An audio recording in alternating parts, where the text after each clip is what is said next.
Huh. Hai bang. Huh, bagus ya, bagus ya. Berpeluh ya. Cik. Angin dah lari.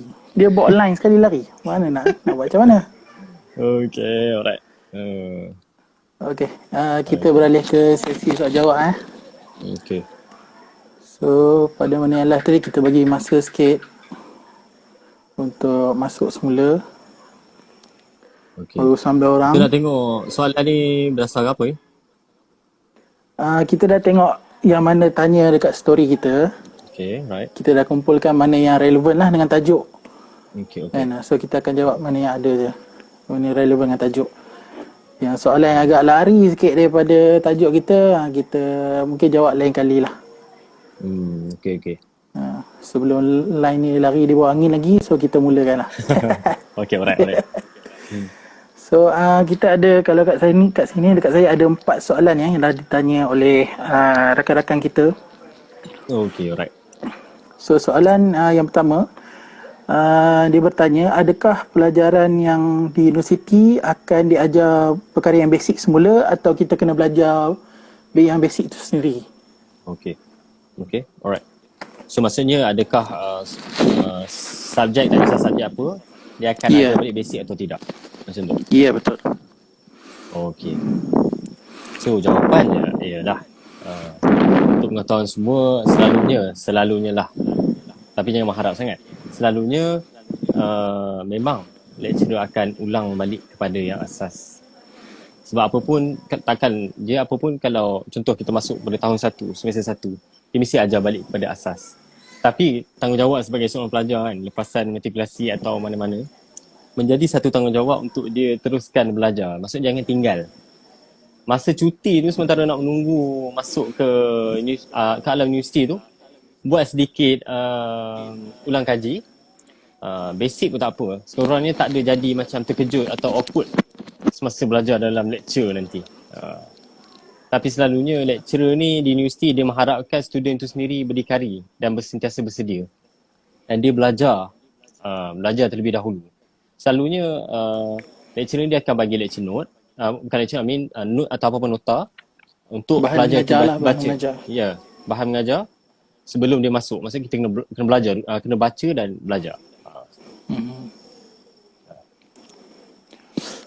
Okey, itu maksudnya lebih kurang semualah pensyarah dia ada yang akan buat macam tu lah. Bukanlah dibiarkan saja pelajar-pelajar Uh, masuk kelas blur.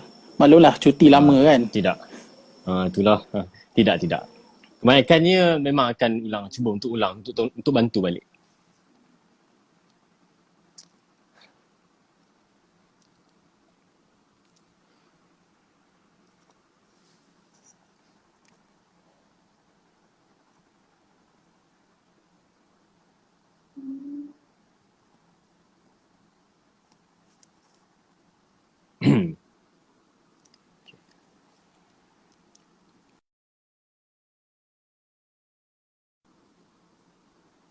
Oh, kita terputus lagi sekali. Ya Allah, tak apa, tak apa.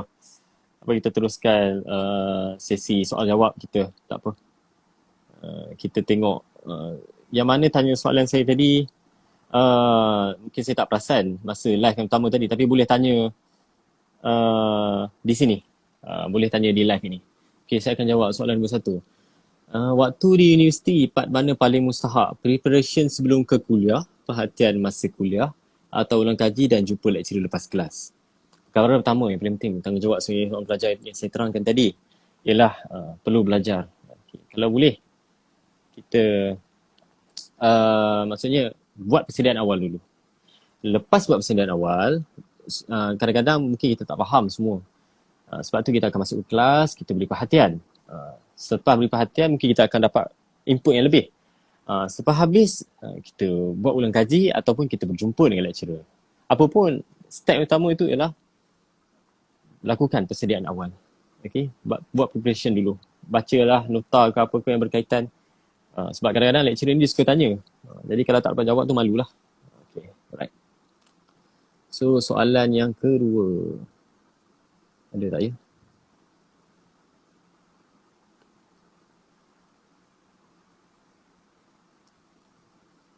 Saya tengok balik soalan.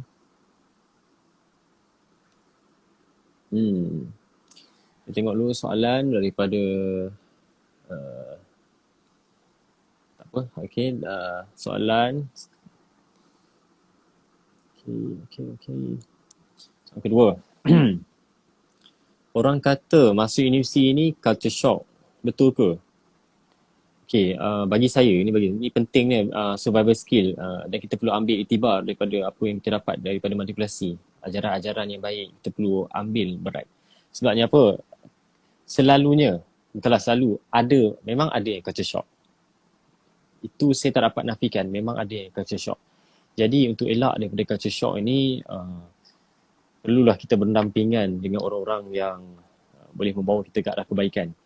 Sebabnya kalau bercakap tentang culture shock ni, satu perkara yang negatif sebenarnya. Jadi pada saya, culture shock ni memang berlaku. Memang berlaku. Tapi ingin saya ingatkan, berhati-hati. Untuk sesiapa yang dapat universiti di tengah-tengah bandar, berhati-hati. Kerana agenda-agenda negatif memang akan ada. Okay. Sebab tu pentingnya pilih kawan. Right. Okay, soalan seterusnya. Okay.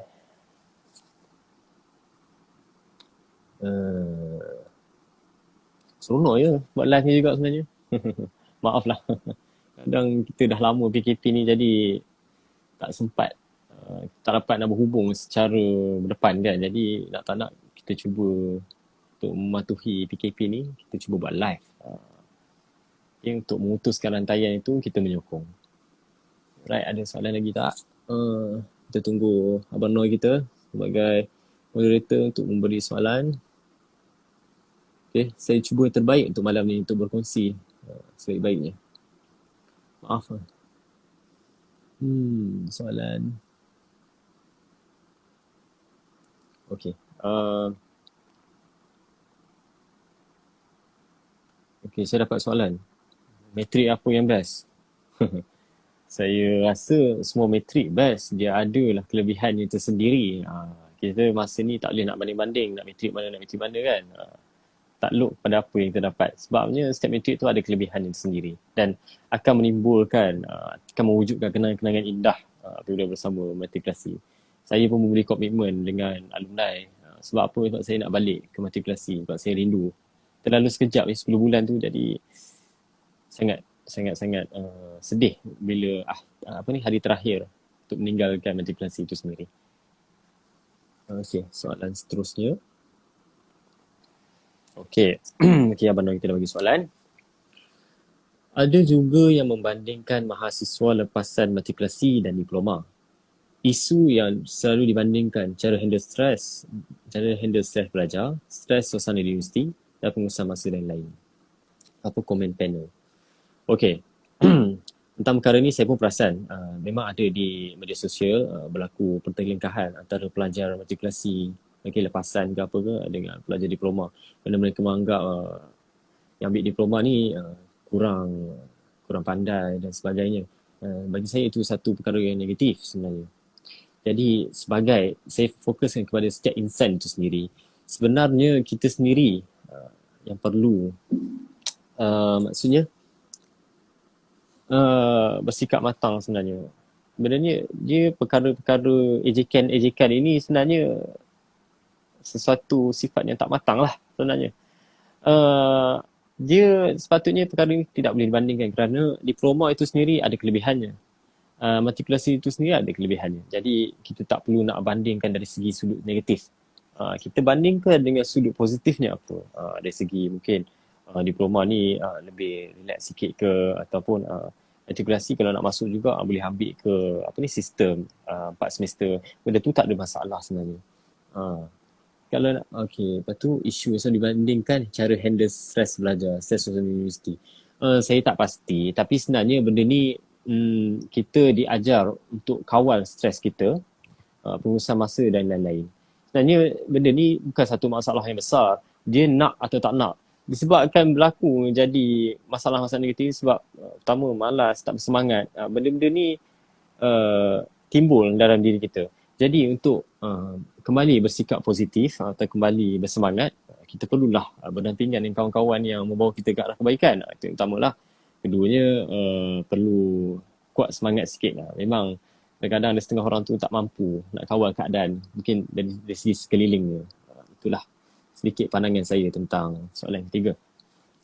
Okay, soalan keempat. Apakah kos yang dapat permintaan tinggi dalam pasaran kerjaya? Kalau boleh related to biologi.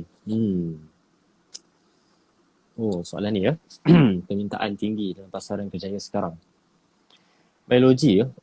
Bagi saya biologi ni agak umum sebenarnya. Sebab biologi ni luas. Ada bidang sebenarnya. Biologi ni boleh jadi perubatan. Boleh juga jadi kejururawatan, macam-macam biologi berkaitan dengan biologi pun kita faham maksud dia kan, bios logos, okay, the study of living things. Walaupun dah tinggal lama biologi ni, tapi alhamdulillah saya ingat kot. Harapnya tak salah lah. Jadi bila dia cakap pasal bio ni luas kalau boleh spesifikkan kepada apa, sebab apa yang saya tahu mungkin sekarang ni dalam pasaran lah yang saya nampak kawan-kawan saya sini-sini saya kepada biotech. Biotech sendiri pun ada cabang-cabangnya. Itu mungkin kena buat research. Okay, untuk pengetahuan semua, kita alumni KMPK ni ada satu akaun. Itu akaun khas untuk rangkaian kerjaya. Jadi, rangkaian kerjaya ni bertanggungjawab untuk menguruskan masalah-masalah atau berkongsi dengan anda semua tentang kerjaya-kerjaya ataupun membantu untuk menyelesaikan masalah anda tentang kerjaya. Itu bolehlah cari di Twitter kan, kita cari rangkaian kerjaya. Boleh follow ya semua. Soalan daripada Abang Nur sini, apa bentuk bantuan yang alumni KMK berikan kepada adik kita pasal matrikulasi sebelum masuk universiti? Boleh kongsikan? Oh, banyak sebenarnya. Tapi tak apa, saya rincikan sedikit demi sedikit. Okay, alumni KMK sendiri, sepanjang saya join, saya turut serta bersama dengan Abang Nur, kita moderator tadi, banyak perkara-perkara yang kita telah buat untuk pelajar-pelajar KMPK itu sendiri. Yang pertama, baru-baru ni kita baru lepas satu event besar setiap 2 tahun, iaitu Sirih Peluang Kegagang yang kali ke-10, di mana dalam event tersebut kita ada beberapa lagi event-event kecil, aktiviti-aktiviti kecil. Yang pertama ialah tentang GTK lah. Siapa yang pernah join GTK ni atau lebih dikenal sebagai Get to Know. Get to Know ni di mana perkongsian alumni daripada setiap universiti seluruh negara berkongsi tentang more tu pada pengalaman sebenarnya. Pengalaman mereka bandingkan antara matrik dan universiti. Lebih kepada dalaman mereka lah sebenarnya. Kalau kita nak bandingkan dengan pegawai mungkin berbeza. Jadi alumni itu sendiri datang ke matrik untuk berkongsi daripada setiap universiti seluruh negara.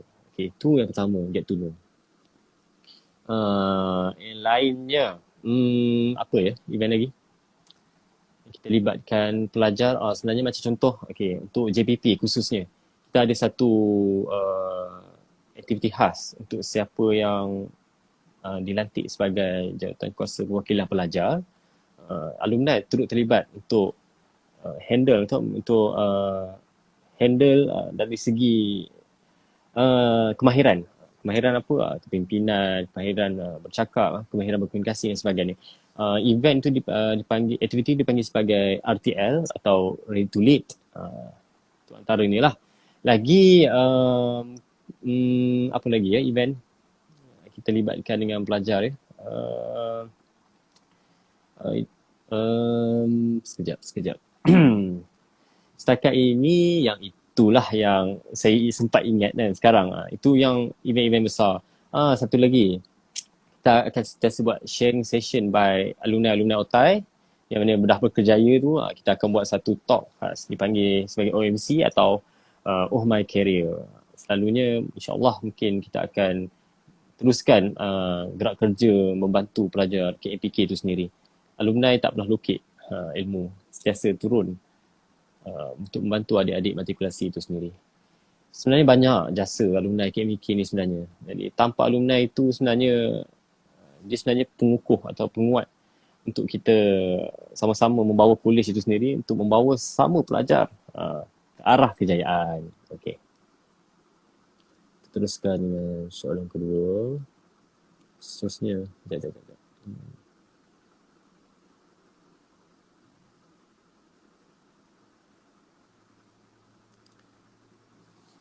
Hmm.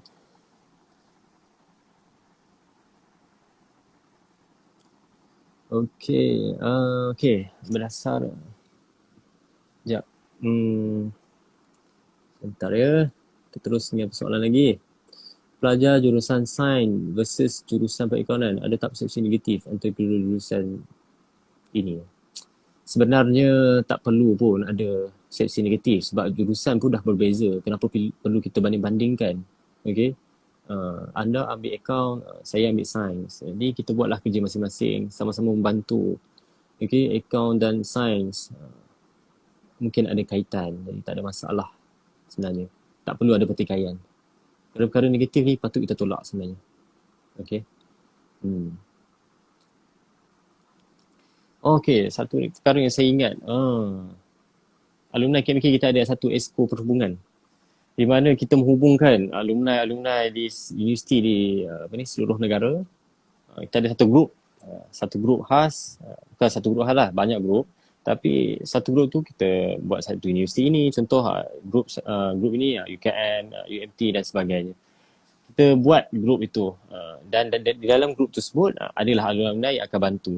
Contohnya macam tahun lepas, untuk intake yang terbaru untuk masuk ke peringkat universiti, jadi kita bantu mereka, adik-adik kita yang baru masuk ni, yang sekarang dah first year, semester kedua, kita bantu mereka melalui cara macam nak berdaftar, segala proses-proses untuk masuk ke alam universiti itu sendiri. Itu ringkasannya. Jadi sampai sekarang grup itu masih aktif.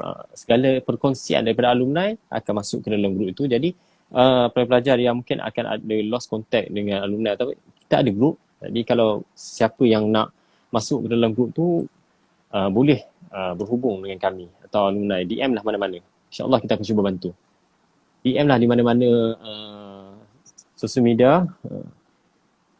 Tanyakan permasalahan atau apa-apa. InsyaAllah kita akan bantu sehabis baik. Ada grup state universiti untuk lepasan. Ada grup state universiti untuk lepasan matrik. Ya, ini memang ada. Yang saya cakap tadi, exco perhubungan.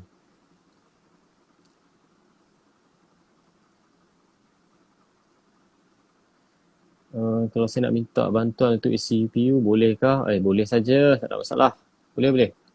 Kita PM tepi. Okey, apa lagi? Alright. Soalan lagi tak?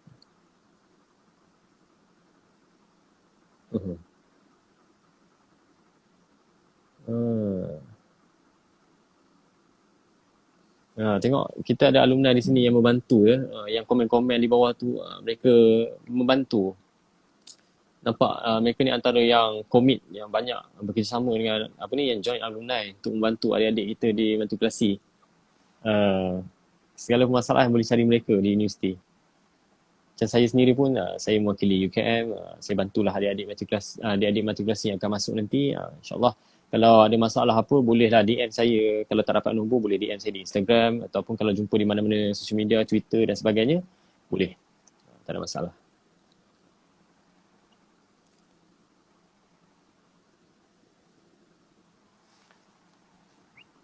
Baik, ada soalan lagi tak?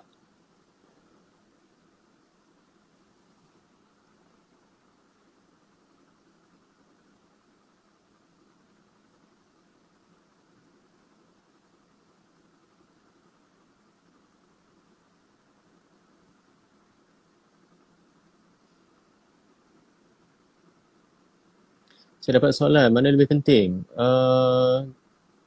Kerimak atau final di universiti? Okey, untuk kerimak penting, final pun penting. Okey. Kerimak ni perlulah kita kumpul sebab kadang-kadang kerimak ni lah banyaknya markah di situ untuk kita bantu final. Kadang final pun susah kan. Jadi kalau final markah kita rendah, jadi kerimak sebenarnya membantu. Jadi apa pun, pertama fokus kerimak, kalau boleh score sehabis baik, full mark, dan kita all out untuk final. InsyaAllah kita akan dapat grade yang baik. Okay. Contoh speed count sebab tak atau option bidang lain.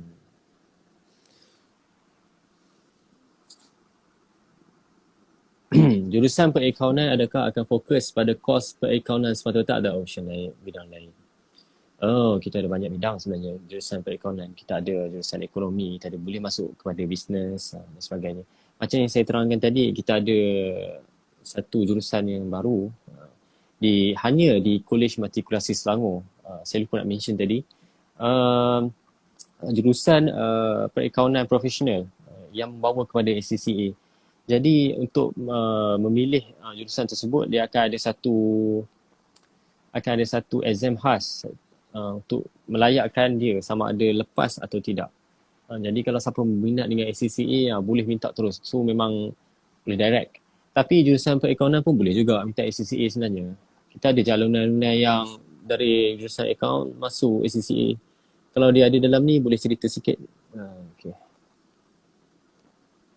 Ya betul, dengan main-main dengan quiz dan test, itu menyumbang markah yang sangat banyak sebenarnya. Okay, ada soalan lagi?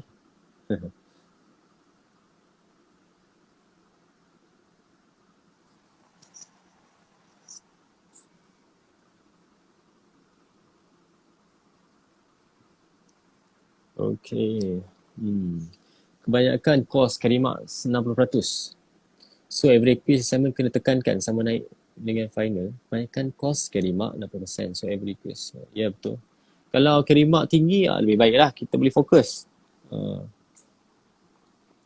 Ya kita ada bekas jurusan akaun kita. Partner saya ni, Naik Setiausaha Agung, menerangkan jurusan perakaunan yang bukan profesional. Boleh pergi kos akaun, bisnes, ekonomi, kewangan dan banyak lagi. Betul. Yang saya terangkan tadi. Boleh. Assalamualaikum. Salam. Nak tanya, ada tak student pasal matrikulasi sama kos yang lain? Subjek matrikulasi? Maksudnya subjek yang macam mana tu? Sebabnya seperti kita faham, matrikulasi ni dia adalah asas. Matrikulasi ni macam asas lah kan. Asas kepada sesuatu bidang itu. Dia kos yang lain tu kos apa ya sebenarnya, boleh tak saya tahu? Apa kos perekonomian baru? Ya, nama dia adalah jurusan perekonomian profesional. Dia memang untuk SCCA. Memang setaraf. Ya, dia setaraf dengan CAT Foundation untuk SCCA.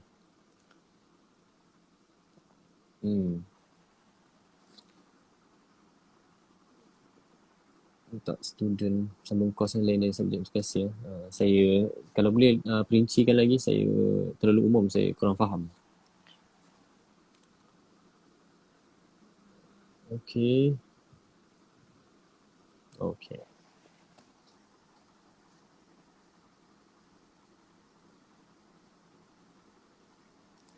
Okey, insya-Allah lah kita akan end tak lama lagi, tapi saya boleh masih buka lagi soalan untuk kita bantu sesiapa sahaja. Okey. Ada soalan?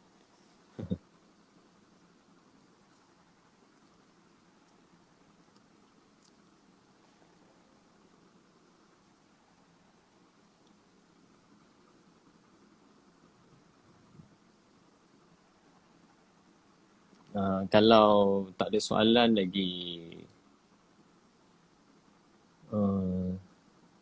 sebelum 10.43 saya akan buat satu penggulungan lah, konklusi daripada apa yang kita bincang.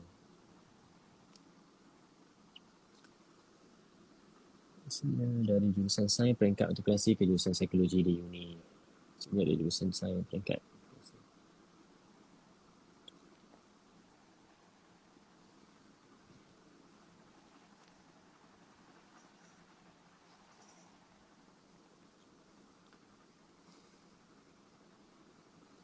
Ya betul, untuk pengetahuan pelajar yang jurusan sains boleh masuk banyak bidang. Hampir ke semua bidang dia boleh masuk sebenarnya. Yes.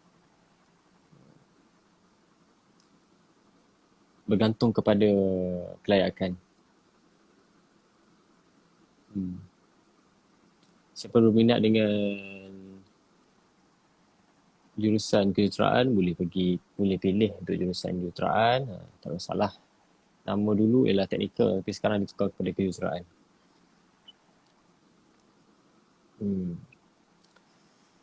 Okay. Kita ada masa 5 minit lagi sebelum penggulungan.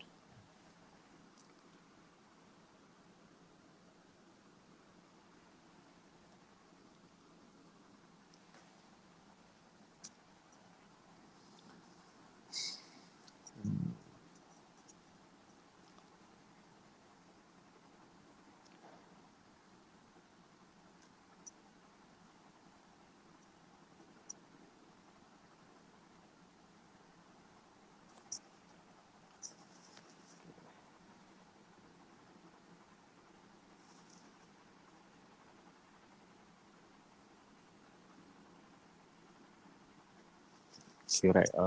Okay lah. Saya rasa mungkin kita boleh buat penggulungan kot. Memandangkan tak ada dah soalan-soalan.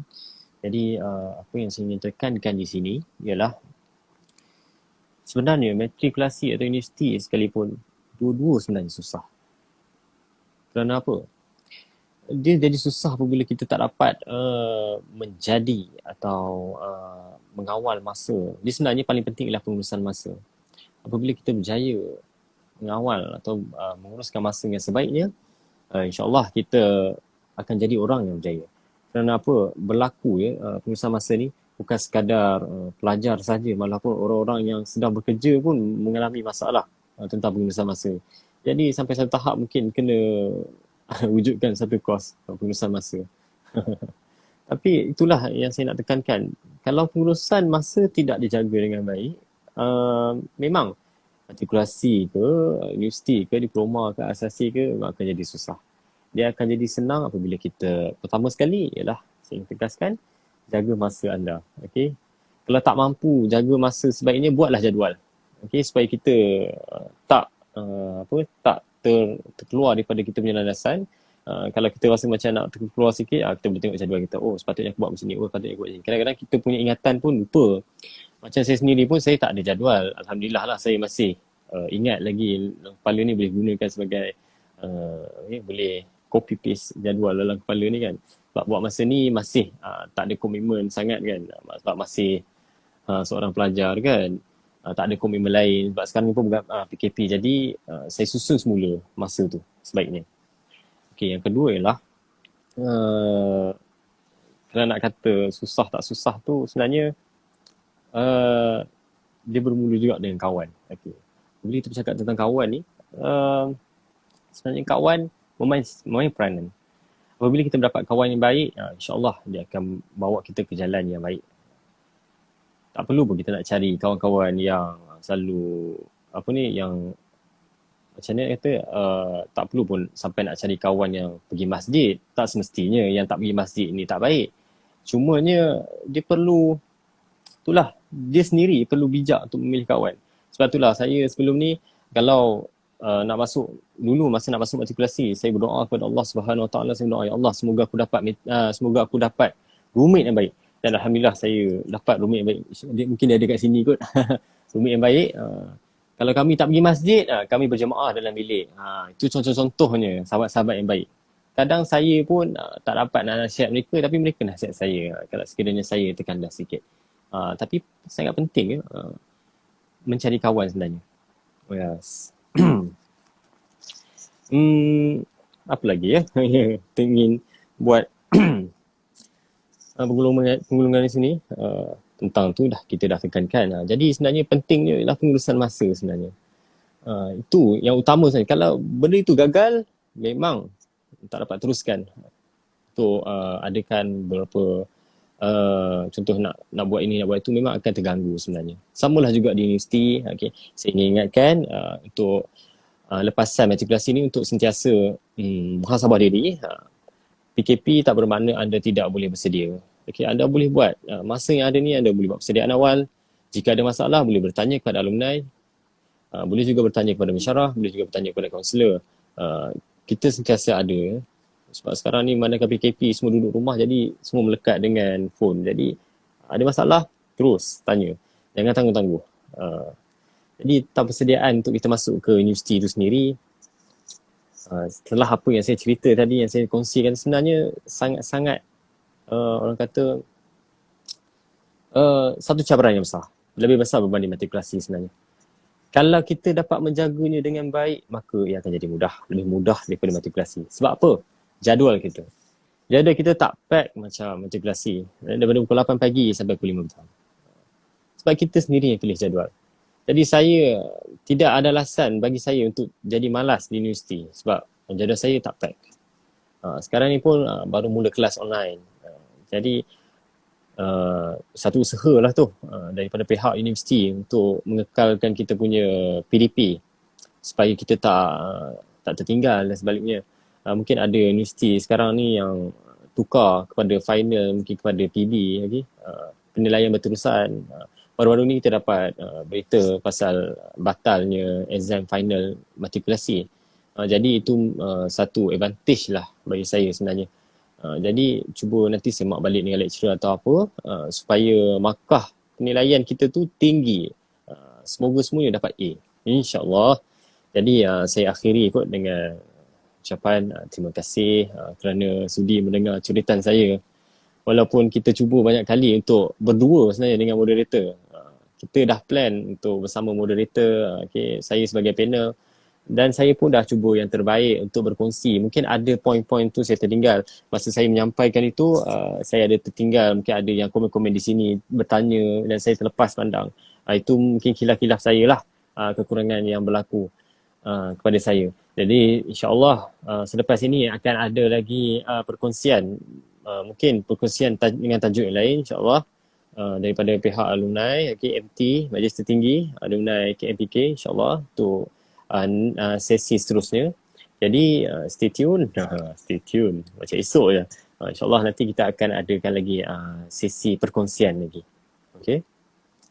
Dan apapun saya nak minta maaf sekiranya berlaku kesalahan atau tersilap fakta dan sebagainya. Sebabnya apa, kadang-kadang kita ni semua ni sebenarnya dah bersedia, tapi itulah kadang-kadang bila point tu kita dah tulis baik ni, kita dah ingat, tapi kadang-kadang bila kita cakap tu seronok, kadang-kadang kita lupa. Ya.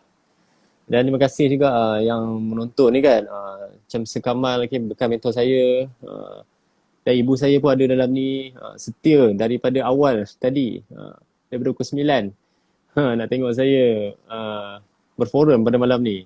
Okay, sahabat-sahabat MT semua, terima kasih kerana memberi peluang ini. Saya insyaAllah akan perbaiki segala kekurangan ini. Khususnya kepada sahabat-sahabat di luar negara, masuklah dalam negara. Dan adik-adik, abang-abang, senior, kakak-kakak senior, terima kasih kerana berkongsi di sini. InsyaAllah saya akhiri dengan wabillahi taufiq wal hidayah. Wassalamualaikum warahmatullahi wabarakatuh. Kita berjumpa lagi insyaAllah.